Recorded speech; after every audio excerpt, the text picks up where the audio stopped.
naagyo'y disconnect, no, makita nimo ang gap na kanang ang the sincerity of our executive department in really helping the people. So ang ato karon is it's already 26 days after the eruption, the Middle East conflict eruption. Ang sa ato is na, wala gyud tay nakita nga concrete na moves from the government. Number one, they kept on announced is through our USEC Claire Castro na very irresponsible statements na we are not yet in crisis.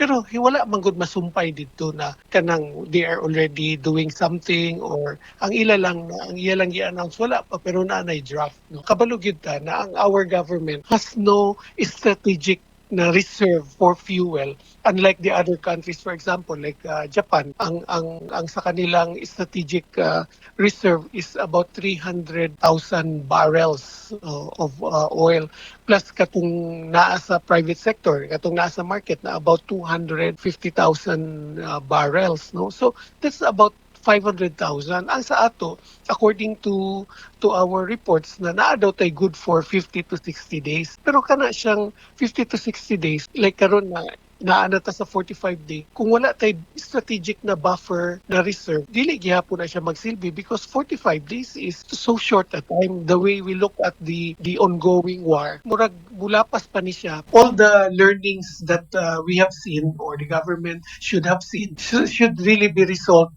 in a legislative action, congressional action, no. Ilan ang tigumon, like amending the oil deregulation law or kung kinahanglan i-repeal, and then putting up kanang strategic oil or fuel reserves sa country na owned by the government, so that in times like this, merong ang government can intervene by releasing its strategic reserves, no.